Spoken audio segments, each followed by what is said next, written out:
സ്നേഹമോടെ തൻ കരങ്ങൾ നീട്ടി യേശു വിളിക്കുന്നു. സ്നേഹമോടെ തൻ കരങ്ങൾ നീട്ടി യേശു വിളിക്കുന്നു. ആകുലവേളകളിൽ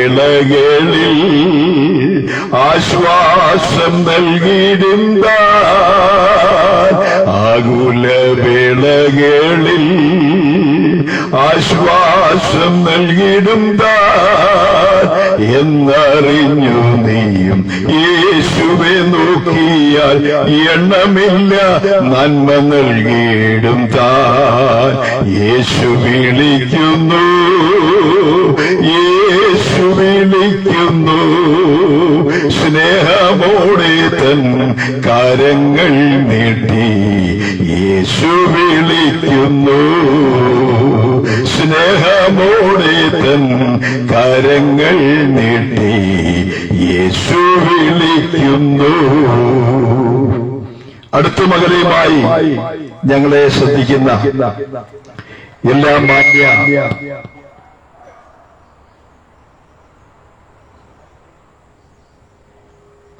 ശ്രോതാക്കൾക്കും ക്രിസ്തുവേശുവിൽ വന്ദനം പറയുന്നു. ഈ സായാഹ്ന സന്ധ്യാവേളയിൽ വിശുദ്ധ ബൈബിളിനെ അധികരിച്ചുകൊണ്ട് അല്പസമയം നിങ്ങളോട് സംസാരിപ്പാൻ ലഭിച്ച ഈ സന്ദർഭത്തെ ഓർത്ത് ദൈവത്തെ സ്തുതിക്കുക. മനുഷ്യനെ സംബന്ധിച്ചിടത്തോളം ഇന്ന് വന്നെത്തി നിൽക്കുന്ന നമുക്കറിയാം സാഹചര്യങ്ങളും പ്രതിസന്ധികളും പ്രശ്നസങ്കീർണമായ അനുഭവങ്ങളുമൊക്കെ അനുദിനം വർദ്ധിച്ചുകൊണ്ടിരിക്കുകയാണ്. ഇതിന്റെ നടുവിൽ നാസ തുടങ്ങിയ ശാസ്ത്രജ്ഞന്മാരുടെ ഗണങ്ങൾ പറയുന്നത് ഈ പ്രകൃതിയുടെ തന്നെ സന്തുലിതാവസ്ഥയ്ക്കൊക്കെ മാറ്റം വന്നിട്ട് മനുഷ്യന്റെ ഇവിടുത്തെ നിലനിൽപ്പെന്ന് പറയുന്നത് 2040 വരെ ഉണ്ടോ എന്ന് സംശയിക്കത്തക്ക നിലയിലാണ് ഇന്നത്തെ ആധുനിക ശാസ്ത്രം സംസാരിച്ചു കൊണ്ടിരിക്കുന്നത്. അടുത്ത കാലത്ത് വന്ന ഒരു പത്ര വാർത്താക്കുറിപ്പിൽ ഞാൻ വായിക്കുകയുണ്ടായി. ശാസ്ത്രജ്ഞന്മാരെല്ലാം ഒരുപോലെ പറയുന്ന ഒരു കാര്യം, ഈ പ്രകൃതി ഇങ്ങനെ മുന്നോട്ട് പോകത്തില്ല. കാരണം അപ്രതീക്ഷിതമായി ഉണ്ടാകുന്ന വലിയ വെള്ളപ്പൊക്കം, അപ്രതീക്ഷിതമായി ഉണ്ടാകുന്ന സുനാമി തിരകൾ, മാത്രമല്ല കൊടുങ്കാറ്റുകൾ, അത് ദേശത്ത് മാറി മാറി സംഭവിച്ചുകൊണ്ടിരിക്കുമ്പോൾ ഈ മനുഷ്യനെ സംബന്ധിച്ചിടത്തോളം അവന്റെ നിലനിൽപ്പിനെ ബാധിക്കുന്ന ഒരുപിടി പ്രശ്നങ്ങൾ, അവന് പിടിച്ചു നിൽക്കുവാൻ കഴിയാത്ത പ്രശ്നങ്ങൾ ആ നിലകളിൽ കടന്നു വന്നുകൊണ്ടിരിക്കുന്നു. അതിനെ അതിജീവിക്കുവാൻ കഴിയാത്ത ഒരു സാഹചര്യത്തിലേക്ക് മാനവൻ എത്തിപ്പെടുമെന്ന് ആധുനിക ശാസ്ത്രജ്ഞന്മാർ ഇന്ന് അതിനെക്കുറിച്ച് വിവരിച്ചുകൊണ്ടിരിക്കുന്ന കാഴ്ച നമുക്ക് കാണുവാനായിട്ട് കഴിയും. എന്തിനേറെ പറയണം, ഇതിനെക്കുറിച്ചൊക്കെ നൂറ്റാണ്ടുകൾക്ക് മുൻപ് പ്രവചിച്ചിട്ടുള്ള ഒരു പുസ്തകമാണ് വിശുദ്ധ ബൈബിൾ എന്ന് പറയുന്നത്. മനുഷ്യൻ ഇന്നെത്തി നിൽക്കുന്ന ഈ കാലയളവിനെ കുറിച്ച് വളരെ വ്യക്തമായി വിവേചിച്ച് പരിശുദ്ധാത്മാവിൽ സംസാരിച്ചിട്ടുള്ള ദൂതുകളും സന്ദേശങ്ങളും വിശുദ്ധ ബൈബിളിൽ രേഖപ്പെടുത്തിയിട്ടുണ്ട്. ബൈബിൾ എന്ന് പറയുന്നത് കേവലം ഒരു മതഗ്രന്ഥമല്ല, ഏതാണ്ട് 66 പുസ്തകങ്ങൾ അടങ്ങിയ ഒരു അനുഗ്രഹിക്കപ്പെട്ട ഒരു ലൈബ്രറിയാണ് ബൈബിൾ. ഒന്നുകൂടെ പറഞ്ഞാൽ 40-ൽ അധികം എഴുത്തുകാർ ഈ പുസ്തകം എഴുതിയിട്ടുണ്ട്. ഈ 40-ലധികം എഴുത്തുകാരാൽ എഴുതപ്പെട്ട അനുഗ്രഹീതമായ ഈ ഗ്രന്ഥത്തെ സംബന്ധിച്ചിടത്തോളം നാം പഠിച്ചാൽ നമുക്കറിയാം, ഇതിനകത്തെ എഴുത്തുകാർ ഉന്നതന്മാരായ ശാസ്ത്രജ്ഞന്മാരുണ്ട്, രാജാക്കന്മാരുണ്ട്, എന്തിനേറെ മത്സ്യത്തൊഴിലാളികളായ മുക്കുമന്മാരുണ്ട്, അതിലേറെ സർവകലാശാലകളിൽ പഠിച്ചിട്ടുള്ള രാജ്യതന്ത്രജ്ഞന്മാരുണ്ട്. അങ്ങനെ ഉന്നതന്മാരും ഏറ്റവും താഴെക്കിടയിൽ ജീവിച്ചവരും എന്ന് പറഞ്ഞാൽ വിദ്യാഭ്യാസപരമായോ ആ നിലകളിലൊന്നും ഔന്നിത്യമില്ലാത്ത ആളുകൾ വരെ ഇതിന്റെ എഴുത്തുകാരാണ്. അങ്ങനെ ഒരു ഗ്രന്ഥം 1600 വർഷങ്ങൾ കൊണ്ട് എഴുതുവാൻ തീരുമാനിച്ചാൽ നമുക്കെല്ലാവർക്കും അറിയാം അത് സത്യത്തിൽ കൂട്ടിയോജിപ്പിക്കാൻ കഴിയത്തില്ല. 1600 വർഷങ്ങൾ കൊണ്ട് ഒരു ഗ്രന്ഥം ഗ്രന്ഥം IAS-കാരൻ എഴുതുക, അതിന്റെ കൂടെ 10ാം ക്ലാസ്സുകാരൻ എഴുതുക, ഒരു 4ാം ക്ലാസ്സുകാരൻ എഴുതുക, അതിന് മേലെ വിദ്യാഭ്യാസമുള്ള ഒരാൾ എഴുതുക എന്ന് പറഞ്ഞാൽ അത് ചേർത്ത് വരുമ്പോൾ നമുക്കറിയാം തമ്മിൽ ചേരുകയില്ല. എന്നാൽ വിശുദ്ധ ബൈബിളിന്റെ പ്രത്യേകത, ഉൽപ്പത്തി പുസ്തകം എഴുതിയത് മോസസ് എന്ന് പറയുന്ന രാജ്യതന്ത്രജ്ഞനായ, എന്ന് പറഞ്ഞാൽ അന്നത്തെ ഈജിപ്തിലെ സർവകലാശാലയിൽ പഠിച്ച് ഉന്നത ബിരുദമെടുത്തയാളാണ് മോസസ്. മോസസ് എഴുതിയ 5 പുസ്തകങ്ങൾ ബൈബിളിലുണ്ട്. ഉൽപ്പത്തി, പുറപ്പാട്, ലേവ്യ, സംഖ്യ, ആവർത്തനം, പെന്റാറ്റുക്ക് എന്ന് പറയും. 5 പുസ്തകങ്ങൾ മോശയുടെ ഗ്രന്ഥങ്ങളാണ്. തുടർന്ന് വരുമ്പോൾ ശമൂവേൽ എഴുതിയ പുസ്തകങ്ങളുണ്ട്. തുടർന്ന് വരുമ്പോൾ എസ്രാ ശാസ്ത്രി എഴുതിയ പുസ്തകങ്ങളുണ്ട്. ദാവീദ് രാജാവായിരിക്കെ എഴുതിയ ഗ്രന്ഥങ്ങൾ നമുക്കറിയാം, സങ്കീർത്തനം സഹിതം വിശുദ്ധ ബൈബിളിലുണ്ട്. ഒന്നുകൂടെ പറഞ്ഞാൽ പ്രവാചക വരേണ്യന്മാരായ എഗസ്കിയേല്, ഇരമ്യാവ്, യെശയ്യാവ് തുടങ്ങിയ പ്രവാചകന്മാർ ഇതിനകത്ത് എഴുത്തുകാരാണ്. പിന്നെയും മുൻപോട്ട് വന്നാൽ നമുക്ക് കാണുവാൻ കഴിയുന്നത് ചെറിയ പ്രവാചകന്മാർ ഇതിനകത്ത് എഴുതിയിട്ടുള്ള ചെറിയ ചെറിയ പുസ്തകങ്ങൾ നമുക്ക് കാണുവാനായിട്ട് കഴിയും. ഒന്നുകൂടെ പറഞ്ഞാൽ ഇതിന്റെ പുതിയ നിയമഭാഗങ്ങളിലേക്ക് വരുമ്പോൾ നമുക്കറിയാം 4 സുവിശേഷങ്ങൾ എഴുതിയത് ഒന്നാമത്തെ സുവിശേഷം ചുങ്കക്കാരനായ മത്തായിയാണ് എഴുതിയത്. മർക്കോസ്, ലൂക്കോസ്, യോഹന്നാൻ. മാത്രമല്ല നമുക്കറിയാം 14 ലേഖനങ്ങൾ ഈ പുസ്തകത്തിൽ എഴുതിയത് തർസോസിലെ സർവകലാശാലയിൽ ഗമാലിയേലിന്റെ പാദപീഠത്തിൽ ഇരുന്ന് പഠിച്ച ശൗൽ എന്ന് പറയുന്ന ആ വലിയ വ്യക്തിത്വമാണ് എഴുതിയത്. അദ്ദേഹത്തെ കുറിച്ചൊക്കെ നമ്മൾ പഠിച്ചാൽ ഉന്നത ബിരുദധാരിയും അനേക ഏതാണ്ട് 3 ഭാഷകളിൽ ഉന്നത ഡിഗ്രി ഉള്ളതായ ഒരു വലിയ മനുഷ്യനായിരുന്നു ശൗല്. ഏറ്റവും ഒടുവിൽ യോഹന്നാൻ ശ്ലീഹ എഴുതി അവസാനിപ്പിക്കുമ്പോൾ ഇതിന്റെ ആദ്യ പുസ്തകം തുടങ്ങി അവസാന പുസ്തകം വരെ ഏതാണ്ട് 1600 വർഷങ്ങൾ പിൻചെന്നിട്ടുണ്ട്. ഇത് ചേർത്താണ് വിശുദ്ധ ബൈബിൾ എന്ന് പറയുന്ന ഗ്രന്ഥം നമ്മുടെ കരങ്ങളിൽ എത്തിപ്പെടുന്നത്. ഈ ബൈബിളിലേക്ക് നിങ്ങൾ പഠിച്ചാൽ അതിന്റെ 4/1 ഭാഗം പ്രവചനങ്ങളാണ്. ഇന്ന് ഈ സായാഹ്ന വേളയിൽ സവിസ്താരമായി വിസ്തരിക്കുവാൻ എന്റെ മുമ്പിൽ സമയമില്ല. 4/1 ഭാഗം പ്രവചനങ്ങളാണ് എന്ന് പറഞ്ഞാൽ കാലേക്കുട്ടി വരുവാൻ പോകുന്ന സംഭവങ്ങളെ മുന്നമേ ദൈവദാസന്മാരിലൂടെ പരിശുദ്ധാത്മാവ് എഴുതിയ ആ ഉന്നതമായ ചിന്തകളെയാണ് പ്രവചനങ്ങൾ എന്ന് പറയുന്നത്. വരാൻ പോകുന്ന ദിവസങ്ങളിൽ സംഭവിക്കുന്നതും ഇന്ന് സംഭവിച്ചുകൊണ്ടിരിക്കുന്നതും കഴിഞ്ഞ കാലങ്ങളിൽ സംഭവിച്ചതുമായ കാര്യങ്ങളെ മുൻകൂട്ടി പ്രവചിച്ച പ്രവചനങ്ങൾ വിശുദ്ധ ബൈബിളിലുണ്ട്. ഇന്ന് നാം ജീവിക്കുന്ന ഈ കാലത്ത് നടന്നുകൊണ്ടിരിക്കുന്ന സംഭവങ്ങൾ വിശുദ്ധ ബൈബിളിലുണ്ട്. ഇന്നത്തെ യുദ്ധങ്ങളും യുദ്ധശ്രുതികളും ആധുനിക കമ്പ്യൂട്ടറിന്റെ ഉയർന്നതായ കണ്ടുപിടുത്തവും എന്തിനേറെ മനുഷ്യൻ ചൊവ്വയിൽ വരെ എത്തി നിൽക്കുന്ന ഈ കാലത്ത് മനുഷ്യൻ അന്യ ഗ്രഹങ്ങളിൽ കൂടുവയ്ക്കുമെന്ന് പഠിപ്പിച്ച പുസ്തകം, ഇതിനെ ഒന്നും കണ്ടെത്തുവാൻ കഴിയാത്ത ഒരു കാലത്ത് ഈ ഭൂമിയിലൂടെ മാത്രം ചുറ്റിത്തിരിയുന്ന മനുഷ്യൻ അന്ന് എഴുതി വെച്ചു. പരിശുദ്ധാത്മാവിൽ അവർ അഭിനിവേശരായി അവരുടെ അകത്താത്മാവ് കൊടുത്ത സന്ദേശം എഴുതി വെച്ചു. മനുഷ്യൻ ചന്ദ്രനിൽ കൂടുവെക്കും. അത് സംഭവം ശരിയല്ലേ? മനുഷ്യൻ ചന്ദ്രനിൽ കൂടുവെച്ചില്ലേ? അതൊക്കെ സ്വപ്നം കണ്ടൊരു കാലമുണ്ടായിരുന്ന കാലത്താണ് വാസ്തവത്തിൽ ഇതെല്ലാം എഴുതിയത്. എന്തിനേറെ പറയണം, ഒത്തിരി കാര്യങ്ങൾ വേദപുസ്തകത്തിലെ പ്രവചനങ്ങളാണ്. അതുകൊണ്ടാണ് ഞങ്ങൾ ഇന്ന് ശക്തിയുക്തം മാറോടടുക്കി പിടിച്ചു കൊണ്ട് നടക്കുന്നത്. ചില ആളുകൾ ചോദിക്കാറുണ്ട്, ഈ പുസ്തകം ഇത്രയും പൂജിക്കണോ, സ്നേഹിക്കണോ, ഇത്രയും ആദരിക്കണോ എന്നൊക്കെ ചോദിക്കുന്ന പല ആളുകളുണ്ട്. പക്ഷെ ഞങ്ങൾ പറയട്ടെ, ഈ പുസ്തകം പോലെ മറ്റൊരു പുസ്തകമില്ല. ഒരു കാര്യം കൂടെ പറയാം, ഈ പുസ്തകത്തെ എതിർത്തതുപോലെ ലോകത്തിൽ മറ്റൊരു പുസ്തകത്തെ എതിർത്തിട്ടില്ല. റോമൻ ശക്തികൾ ഒരുമിച്ച് ഈ പുസ്തകത്തിന് നേരെ കടന്നു വന്നു. എന്തിനേറെ വോൾട്ടയർ എന്ന് പറയുന്ന ഒരു നിരീശ്വരവാദി സുമാർ ഒരു 100 വർഷത്തിനകം ഈ പുസ്തകം ചവറ്റുകൊട്ടയിൽ എറിയപ്പെടുമെന്ന് ഒരിക്കൽ വിളിച്ചു പറഞ്ഞു. വോൾട്ടയർ, അദ്ദേഹത്തെ നമുക്കറിയാം. അദ്ദേഹം ജീവിച്ച ജനീവ എന്ന് പറയുന്ന സ്ഥലത്ത് അദ്ദേഹം താമസിച്ച ആ ബംഗ്ലാവ് ബൈബിൾ സൊസൈറ്റി വിലയ്ക്ക് വാങ്ങി അവിടെ ഇന്ന് ബൈബിൾ അട്ടിയടിച്ചു വെച്ചിരിക്കുകയാണ്. ഞാൻ പറയട്ടെ, ബൈബിളിന് പരാജയമുണ്ടായിട്ടില്ല.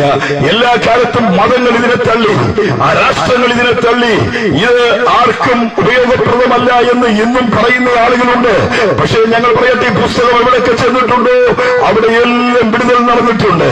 ഇതുപോലൊരു വേളയിൽ ഞാൻ ആയാങ്കുടി എന്ന് പറയുന്ന സ്ഥലത്ത് പ്രസംഗിക്കുമ്പോൾ തൈമൂട്ടിൽ ടോമി എന്ന് പറയുന്ന ഒരു സഹോദരൻ താറാവ് കൃഷി നടത്തി എല്ലാം നശിച്ച് ഒരു കുപ്പി വിഷവും മേടിച്ച് ഞങ്ങളുടെ മുന്നിൽ ആടി നിൽക്കുകയുണ്ടായി. ഒരു സന്ധ്യാവേളയിൽ നിങ്ങൾക്ക് സംശയമുണ്ടെങ്കിൽ അദ്ദേഹത്തിന്റെ നമ്പർ തരാം. ആമൻ ജീവിതത്തിൽ അന്ന് രാത്രി കൊണ്ട് ജീവിതം അവസാനിപ്പിക്കുവാൻ ഒരുങ്ങിയ മനുഷ്യൻ. എന്നാൽ ആ സുവിശേഷ പ്രസംഗം കേട്ട് അവൻ രക്ഷിക്കപ്പെട്ടു, മാനസാന്തരപ്പെട്ടു. അവൻ ഇന്നൊരു പാസ്റ്ററാണ്, തൈമൂട്ടിൽ ടോമി. ഇന്ന് ചിന്നാർ എന്ന് പറയുന്ന സ്ഥലത്ത് ഏറെപ്പാറയ്ക്കടുത്ത് 6 ഏക്കർ സ്ഥലം വാങ്ങി വാങ്ങി അവിടെ മനോഹരമായ ഒരു വീട് പണിത് അവിടെ ഇന്ന് പാർക്ക് ചെയ്യാണ് മനുഷ്യൻ. അദ്ദേഹം ഒരു പാസ്റ്ററാണ്. ആ കഴിഞ്ഞ ദിവസം അദ്ദേഹത്തിന്റെ മകന്റെ വിവാഹമായിരുന്നു. വിവാഹം കഴിച്ചത് ഒരു ഡോക്ടറെയാണ്.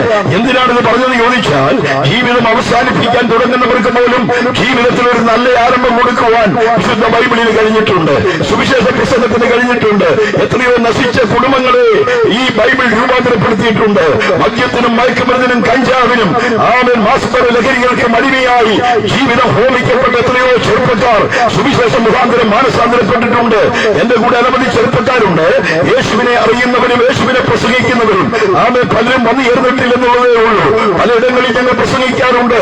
ജീവിതത്തിൽ ഹോമിക്കപ്പെട്ട തകർന്ന ആശയച്ച പ്രതീക്ഷയെല്ലാം നഷ്ടപ്പെട്ട കുടുംബം ഡൈവേഴ്സായി മാറിയ ജീവിതം അമ്മേ പരാജയപ്പെട്ട അനവധി ആളുകളുടെ ജീവിതത്തിൽ സുവിശേഷം ചെന്നു കഴിഞ്ഞപ്പോൾ അവരുടെ ജീവിതം മാറിയത് അത്ഭുതമാണ്. ഇതുപോലെ മാറ്റം വരുത്തുന്ന ഒരു സന്ദേശം വേറെയില്ല.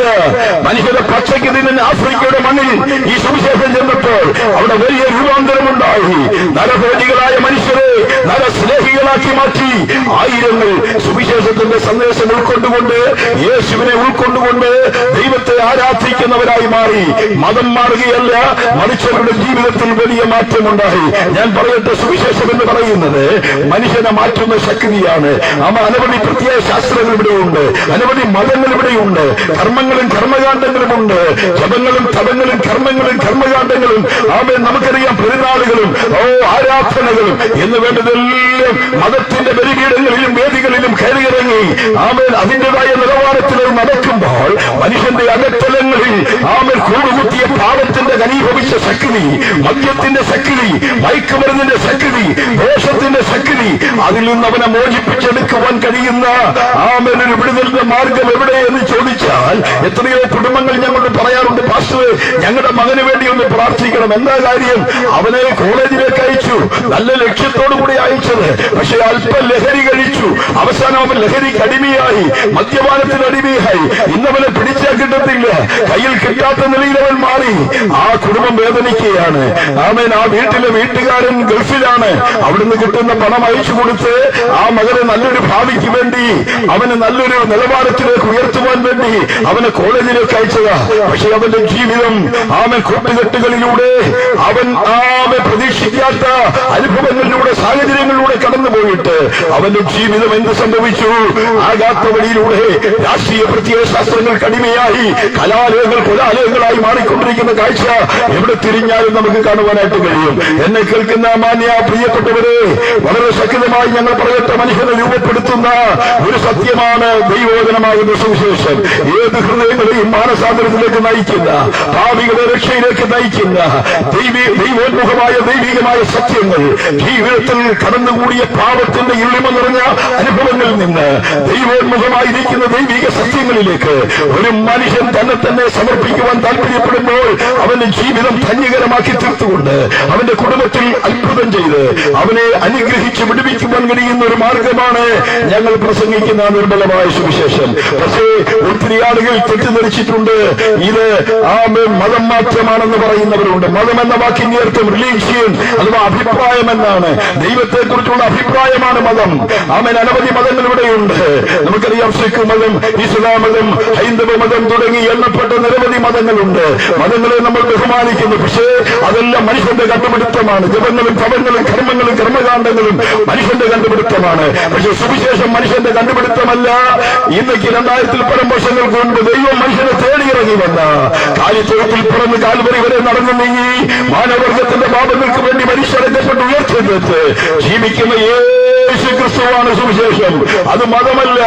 മതം മനുഷ്യന്റെ അഭിപ്രായമാണ്, മനുഷ്യന്റെ ഹൃദയത്തിൽ ഉരുത്തിരിഞ്ഞതാണ്.